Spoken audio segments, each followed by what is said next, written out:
hold on tight. 'Cause you know tomorrow may not bring that same thing that you said last night. Woo! Every time I find a little peace of mind, I hold on tight. 'Cause tomorrow may not bring the very same thing. No, no, no. Said none of the right there. You that care all. Just for me, I'm so glad that you that care all. Just for me, I'm so glad that you that care all. For a sinner like me.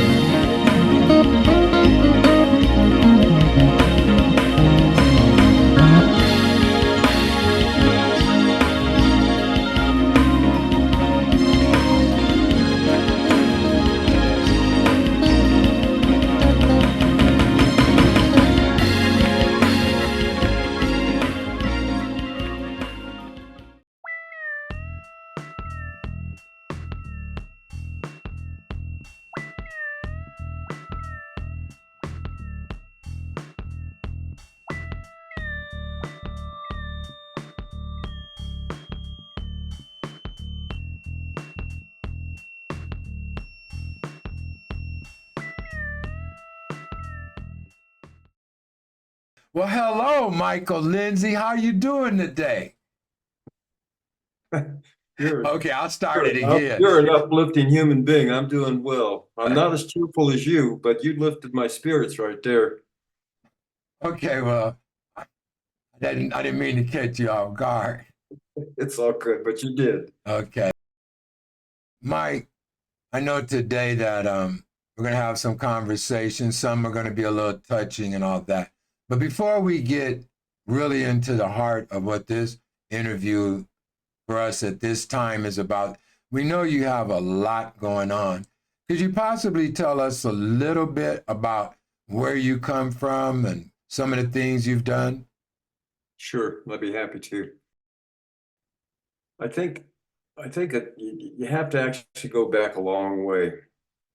And I was raised in a poor family, 5 kids and 2 parents in it was a 2-bedroom home that they turned into a 4-bedroom home. And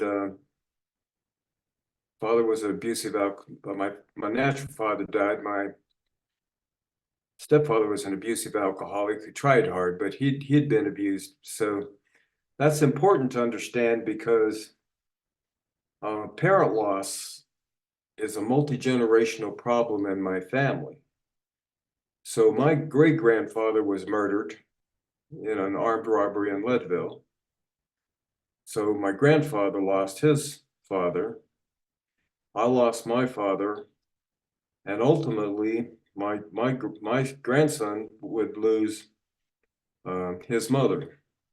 So we've had this multi-generational pattern of loss in our family, trying to deal with it. So I grew up, I got in a fair amount of trouble, ended up in the Marine Corps, went to Vietnam, joined the Marine Corps at 17, went to Vietnam at 18, turned 19 in country, was commanding 6 other Marines on a big artillery piece when I was 19 years old. Came home before I was 20, got out of the Marine Corps just at 20. And then I wandered around for 10 years, seeking to find some purpose and meaning after what I'd gone through in Vietnam. Because as hard as growing up in that family was, there was no comparison to Vietnam. Wait, excuse me, if I may interrupt. I'm trying to get clarity. You said the home environment was worse than Vietnam. Is that what you're saying? Nope, it's the other way around. Oh, okay. I just wanted to get that straight. Vietnam was if you haven't been to war, it's hard to explain, but nothing is going to affect you like war does. Okay. When I got back, I started looking for something meaningful to do.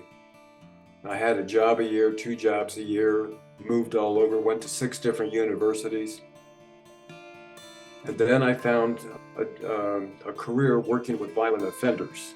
And I understood violence, raised with it, fought with it, understood its effects on people, I understood it. The sad part of this whole journey for me is that somehow, despite the fact that I was training police officers and therapists and judges and lawyers about how to handle violent offenders, somehow one of those violent offenders got into my life with my daughter. And that was a whole different thing. And so I tried to be a dad to my daughter and manage this situation. But what happened was I trusted the system. I trusted that the system would handle this guy. So I did the best I could do. My daughter asked me to support her. She wanted to try to reconcile with this guy. I wasn't wanting her to reconcile with the guy, that they had separated after he had beat her. I had a conversation with him. He promised me he'd leave my daughter alone. 2 weeks later, he ends up murdering my daughter. You're saying that your daughter was in a domestic relationship, Yes. which a lot of people are, and she had been beaten and she got away, and then I don't understand that myself, being that I come from a family with domestic violence. What makes that woman trust or go back? Did you touch on anything that may have wanted her to go back? Well, I think people don't understand that some of those relationships are just unbelievably horrendous, and the woman's trapped there out of fear.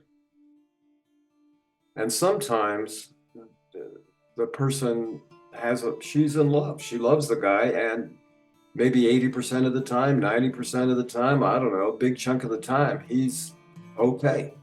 And they're working on things. And then along comes something, whatever that something is, and the guy proceeds to start using fists and feet to make a point. Get control, keep control, punish, take out their anger on somebody, or they're drunk. And in this case, this guy was a combination thereof of an angry man and a drunk.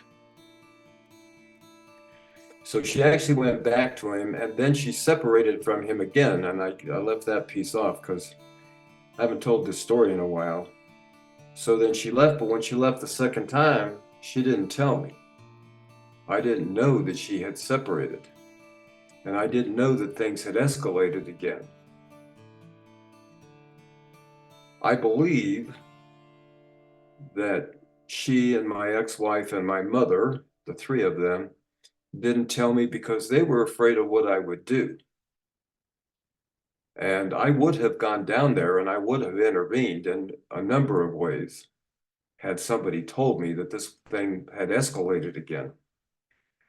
I didn't know that until I received a call at 8 o'clock in the morning from my mother. And at that point, it was too late because my daughter had been shot dead, and my grandson, who I adopted, became later on had been shot. So he shot my ex-wife, severely injured her, shot my daughter, killed her, and one of the bullets went through my daughter and hit my 2-year-old grandson and severely injured him.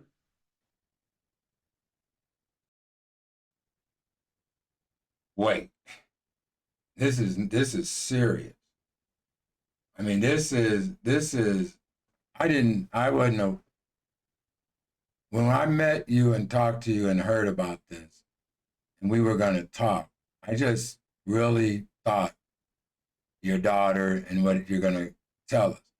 I did not know that in this one incident, your grandson, your wife, and your daughter was all involved in this shooting. Man, and your daughter passed. Your grandson, was he okay? He almost died again, not from just the gunshot wound, but he developed a massive infection. He was in Children's Hospital for a long time, almost died from that, from the infection. And he's fine now. He has a learning disability from the injury, but he overcame it. He Amen. overcame it. He's doing well. My ex-wife died some almost 30 years later. She had been severely injured, and the injury caved away one night in the brain. The scar tissue and all of that ruptured somehow. And so that bullet took almost 3 decades to kill her. So 8 That started o'clock, you that. get this news, this terrible news. Okay, pick us up from that. I get the call at 8 in the morning. My daughter's been shot. So I get in the car, drive to Colorado Springs to finally get into the hospital where my grandson is, because he's in ICU and they're stabilizing him. So I go in and he's got tubes running in him everywhere. So I spent the next several days just holding him in the ICU. And then the legal processes, of which there were numerous, all of a sudden I've got social services has custody of my grandson. The legal system has custody of the shooter, Eric. And I'm getting calls from 2 gazillion places. And so can't work, obviously, because I've got this injured 2-year-old that I'm holding. Have to go to these meetings with social services.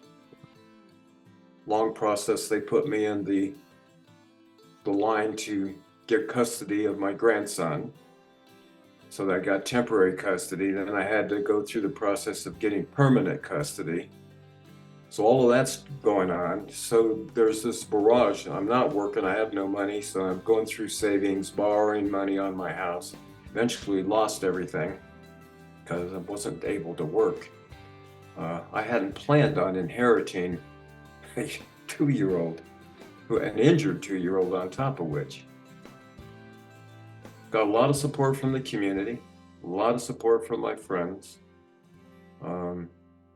Eventually I was able to go back to work and rebuild my career, but it was never the same. And quite frankly, I had to eventually quit working with violent offenders because it got to the point where I didn't have any patience for it. And so it wasn't healthy for me and it wasn't healthy for them. So when you say you didn't have patience, would that be because resentment or anger, or what do you? Anger. You were angry, and Still am. I can feel you, man. And when you have those kind of feelings, and maybe this might, I don't know if you really want to answer it, but from my experience and what you're saying, it's like it would drive you to want to kill. Absolutely. I mean, literally kill. Absolutely. So you get back together, you start working again. Pick us up from there. Well, I tried to work with violent offenders for several years afterwards. I really tried to work through it, thinking that I had the skill set and I could save lives. But I became it became too personal, and I started trying to save too many lives. I began to feel responsible for everybody and everything. And so I actually developed a thing that I had to overcome called repetition compulsion, where I started trying to save everybody and everything, trying to get a different outcome, which is not a healthy approach to trauma. You can't do that. You can't find a way to heal trauma that way. I finally quit. I moved to Florida. I ended up working for them. Yeah, I'm laughing. It's because it's crazy, but I ended up working for the Miami Police Department as a non-sworn specialist, and I created the Threats Management Intervention Unit with the City of Miami Police Department. Okay. And so now I'm not a therapist, but now I've set up systems where I'm actually working with police officers to hunt down, track down dangerous people and taking them off the street. So now I've got a full bore war going on. It's me against all the criminals and crazy people in Miami, some of which who turned out to be police officers. So Really? I found out about some corrupt police things that were going on, and I went after them because I had a compulsion. I couldn't leave anything alone. If I saw a dangerous situation in a gas station, which I did, in my apartment, which I did, on the street corner, which I did, I'd get involved. And it was a miracle that I wasn't shot and killed because I got myself involved in some, let's just say, high risk situations because I couldn't leave things alone. You say you couldn't leave things alone. Do you feel that, like seeing somebody being abused or seeing somebody taken advantage of like that, that just hit a certain spot in you that you didn't care no more? You didn't care. They had a gun, whatever they're doing. Didn't Mike's matter. coming to the rescue. Correct. And if you Wow. were at risk, and it could be any number of risks, I would try to save you, whatever it took, whatever it took. I was involved in some episodes where it wasn't going to go well for me if it went south. And finally, one day it did go south, and I ended up getting pistol whipped, and I got 10 plates in my head from being pistol Whoa. whipped. I think one of the things I would like people to understand is that once violence comes into a person's life, whether you're a battered woman, a rape victim, an assault victim on the street, a homicide survivor, once that enters your life and impacts you, it's a transformational process. It's only a question of how big a transformation. I was a combat Marine, so I had this attitude that I could handle stuff, right? Felt compelled to handle stuff. I still feel compelled to be involved. As you know, I'm trying to organize a thing called KTIP, Communities Allied to End Preventable Deaths. It's just that I'm not at this point putting myself out in the street at the pointy end of the spear, more of an intellectual organizing kind of a process. And that's an important point when you talk about recovery from this, is identify how it's affected you, think about what you're going to do to recover, and find some purpose and meaning and continue living. Now, if I'm not mistaken, you not only faced a tragedy like that once of your immediate family, but again, Stepdaughter. your stepdaughter. Could you talk a little bit about that, please? Well, Chrissy was a brilliant, beautiful young woman. And she had her demons, like we all do. And, but a really vibrant, interesting person. And she moved with her mother far away. The mother remarried, and I stepped back. And one day, Chrissy, and that stepping back is an important point that I'll come back to.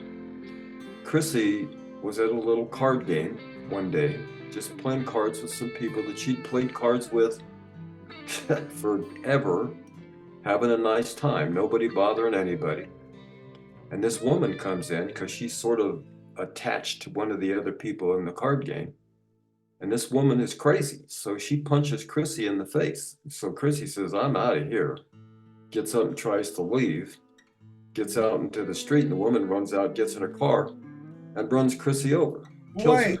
Wait. She just walks in the party, punches her. Chrissy's leaving, trying to go about her own business. And the woman get in her car and literally run her over. Killed her. And this woman was out on bail. She had killed her husband. She had just killed her husband and slashed some woman's face with a razor. Now, why this crazy, dangerous, violent person's out on bail is a mystery. However, Again, the man who killed my daughter, it turns out, I find out later, that he was a parolee from out of state and he had put a knife to a baby's throat in another state. So the system in two states, in two situations, failed my family. Neither of those people should have been on the street, neither of them. Okay, but there they were, and they entered my family's life. It should never have happened. This is some of the driving force in me about, okay, we can't trust the system to do this correctly, so we as a community need to begin to think about this. Okay, Mike.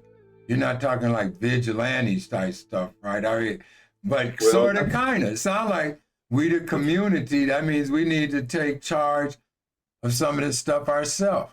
That's what it Yes. sounds like.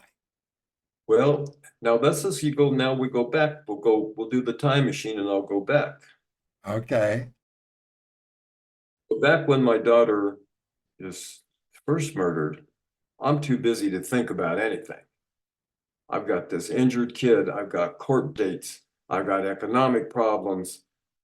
I got issues. So I'm not thinking. I'm just every day trying to handle stuff. Once I get it all kind of handled and things are coming back together and I'm functioning in a more stable way, quite frankly, I was as homicidal as you can get. Frankly, I hear you. if another person had messed with my family again at that point in time, there wouldn't have been, oh, we'll let the system handle it, because I was not going to let another person get killed.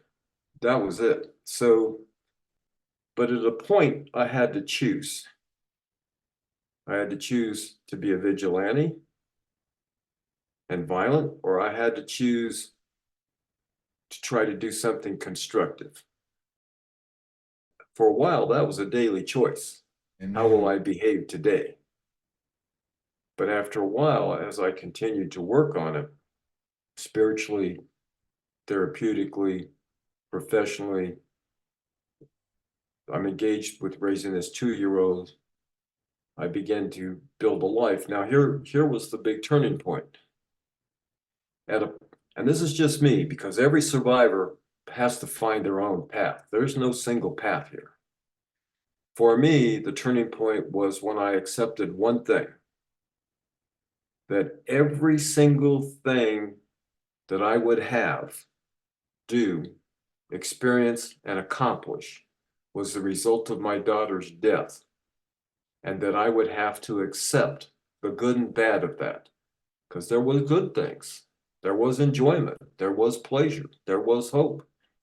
She's dead, but the things that came to me, good things that came to me, all came to me because my life got changed and I got diverted because of my daughter's death. So once I realized and accepted that that's okay, it's all right. I have a right to go on living, and that I didn't need to take my anger out on the world, but I needed to do something. The whole homicidal side diminished and declined. Now, So, frankly, wait, if somebody hurts my family again, I'm not making any promises, but I'm not going to do anything proactively. but I think I have that. I think I have that point very clear, and I understand that. So, but what I wanted to ask you, this homicidal maniac that was contained in that vessel, Yes. Yes. that how did you turn that around to be helpful to other people, to get, I did hear you mention that anger is not all the way gone. There's something that is not going to go away.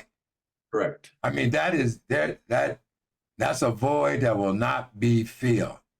Correct. And yet you handle these, what can I call them? These tragic moments where you're not like bitter, you're not like trying to go after people, but you're being real about the system. And we know how many times people are walking around that need to be locked up. I mean, violent people. And you are getting ready to get started into some of the things that you do to counteract those kind of feelings and emotions.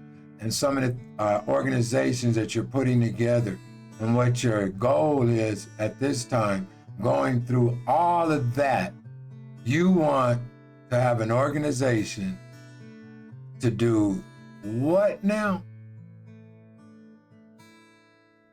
Communities allied to end preventable deaths, homicide, suicide, and drug overdose deaths. Because we have the ability to save people's lives, and I mean we, collectively we. What we don't have is the political will to do the hard work. The hard work. People are willing to virtue signal and, say the right things and put on a show.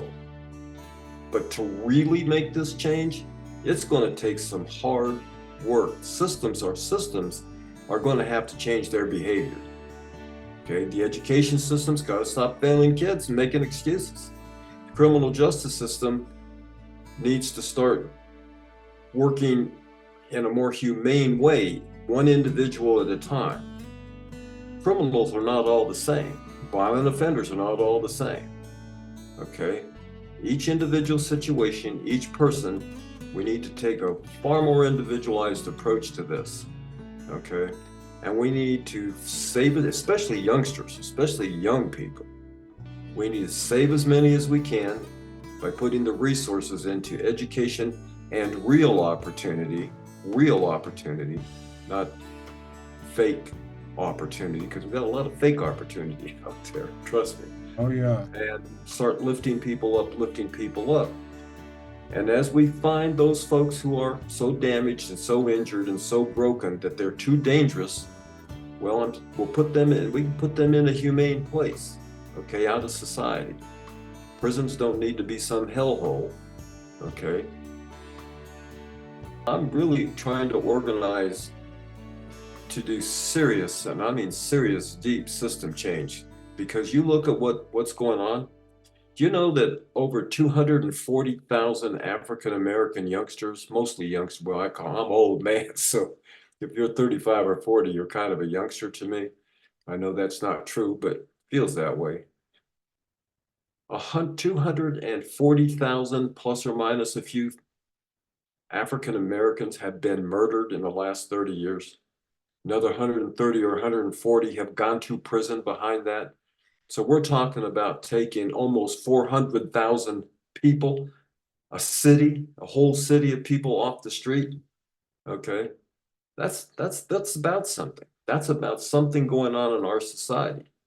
Now, take that number and double it, you get the Hispanics and the Caucasians. That's just homicide.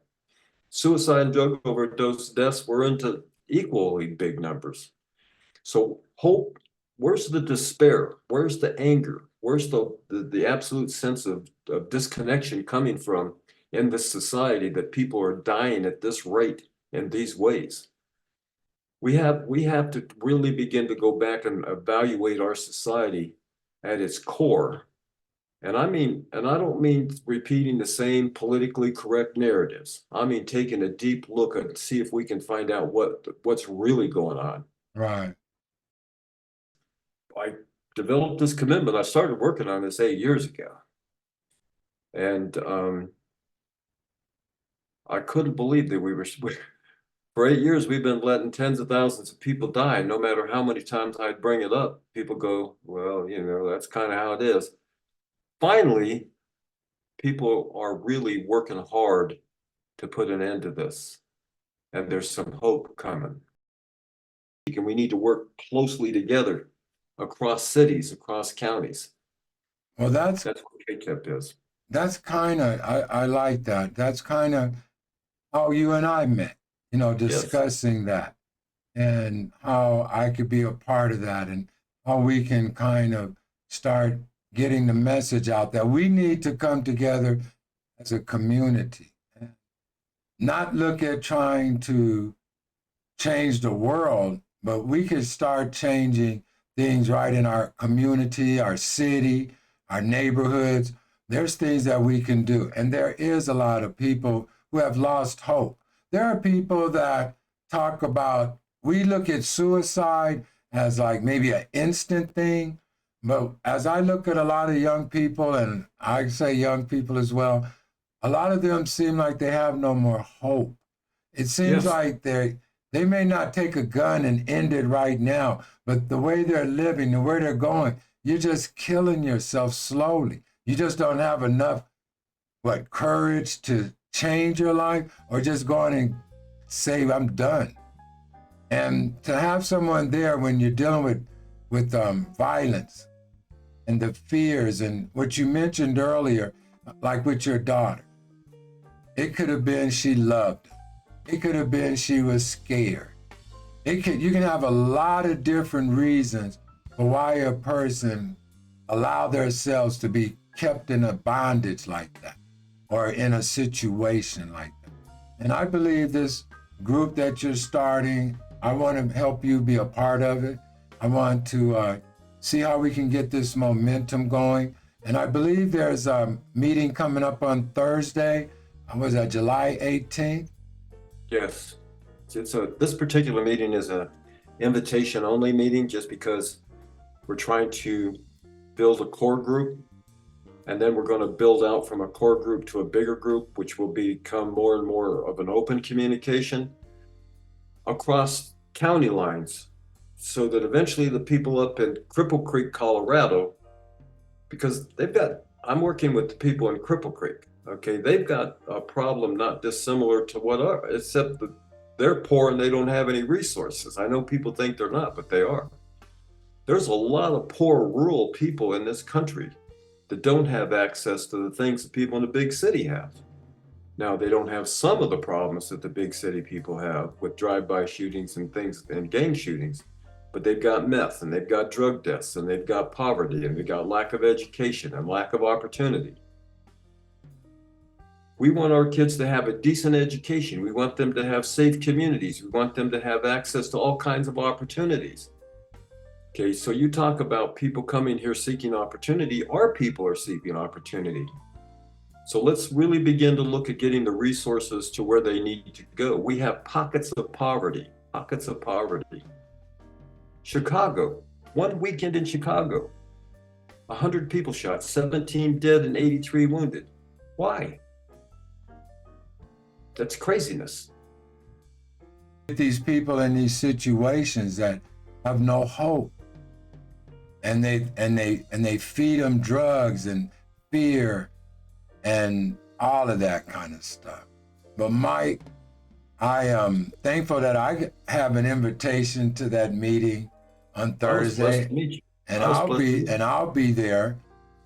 What I would like, out of everything that you have experienced through these violent deaths, if someone was in that situation, is there any advice or anything that you could give them when their heart is just torn apart and homicide and murder is all in their mind, and everything you're looking at, you start to hate? Can you explain how you got over that, or give someone some advice? Sure. I give you the exact phrase. If you're out there and you're either at risk of being a victim, or you're at risk of choosing to be an offender, there's a phrase: isolation kills. Do not isolate. If you're a victim, don't isolate. If you're thinking about doing violence, don't isolate. Because when you isolate and you're alone with this, bad things are going to happen. You go to a church, you go to a therapy, you go to an emergency room, and you tell people, this is where I am and this is what's happening, and you get help. But the worst thing you can do, the absolute worst thing you can do, is isolate and try to handle all of this on your own. It will end badly, period. Isolation kills. I'm gonna make me a big old t-shirt, and that's what it's gonna say: isolation kills. I want to share one more thing with you. No, you can share all you need, my brother. You and I had a great political discussion from opposite ends of the political spectrum to a degree. Not really. No, to a degree. to a degree, because we're not at those far ends of that continuum. Okay. But that's what needs to happen. Is people who have disagreements need to be able to sit down and say, not about personalities, but about policies. Let's gather facts. Let's gather information. Let's find out what we're really dealing with. Let's get past all of these political talking points that are thrown around. All these politically correct ideas, whatever they are, left, right, doesn't matter. Each side's got their little talking points, right? Yada, yada, yada. Let's find out what's really going on and let's attack the problem, not the person, the problem. We just saw what happens when somebody decides to attack the person and not the problem. More importantly, let's us get together, you and me, your 10 friends, my 10 friends, have some nachos, some Cokes, some beers, whatever. We can solve it. We can. You and I can find a way. I promise you it's possible. I know we can, my brother, my Republican brother. But you want to put it all like that. There are people that don't want to see people healed. They don't want to see you grow. They don't want to see you prosper. So when we sit down and have this conversation, I'm really looking forward to meeting with you again on Thursday, Mike. I really do want to thank you for taking this time out and sharing this. And I also want to invite you to come back again because I know you have a lot of other stuff that you would like, that I would like for you to share. Could you I'll be happy to do that. And one of the things we're going to share is the solutions that you and I and the others come up with. Let's do that. Because I'm looking forward for that meeting. I'll be there. But my brother, I thank you and God bless you. God bless you too. Be safe. All right. Be safe. Well, another episode of Where Were You? And we would like to thank our guests for this evening. Also want to thank New Me. New Me helps sponsor Where Were You? So go on and check it out. New Me /Arkway. Also, go on and hit that like. Go on and hit subscribe. Go on and hit that share. Go on and leave a comment. And if you find anyone that has a story, let me know. And hey, you bless someone today.